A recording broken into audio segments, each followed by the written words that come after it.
l'Union européenne est le porte-parole des voix des gouvernements des 28 États membres de l'Union européenne.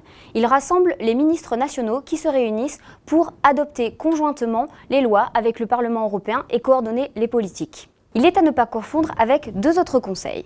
Le premier, le Conseil européen, qui rassemble les chefs d'État de gouvernement des 28 pays membres de l'Union européenne. Et le deuxième, le Conseil de l'Europe, qui est une organisation intergouvernementale réunissant 47 pays, dont les 28 de l'Union européenne.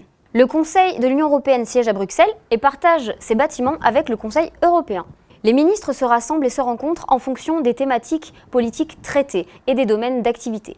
Il existe 10 formations différentes du Conseil de l'Union européenne. Par exemple, ECOFIN, c'est le Conseil des affaires économiques et financières. Il rassemble donc les 28 ministres des affaires économiques et financières des pays membres.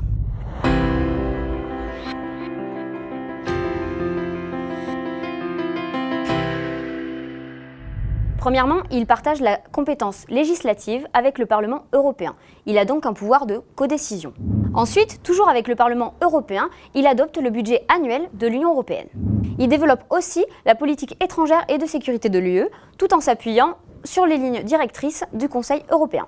Et enfin, il signe des accords internationaux entre l'Union européenne et d'autres pays ou d'autres organisations internationales. Le Conseil de l'Union européenne a 3 façons d'adopter des décisions. La première à la majorité simple, avec un vote favorable de 15 pays membres. La deuxième à la majorité qualifiée, avec au moins 55% de votes favorables. Et la troisième à l'unanimité.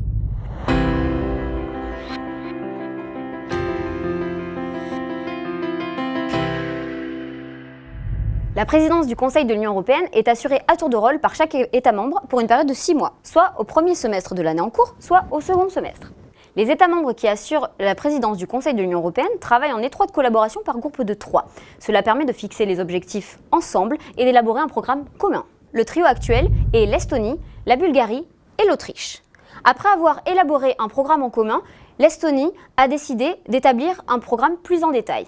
Elle va assurer donc sa première présidence depuis son adhésion en 2004 à partir de juillet 2017. Ce pays, qui a une représentation minimale au Parlement européen avec seulement 6 sièges, se voit ainsi octroyer le pouvoir de présider le Conseil de l'Union européenne. Le fait de pouvoir présider le Conseil de l'Union européenne pendant 6 mois permet à l'Estonie de collaborer au renforcement des politiques communes, mais aussi d'exprimer sa voix. Et c'est le cas pour tous les pays membres de l'Union européenne.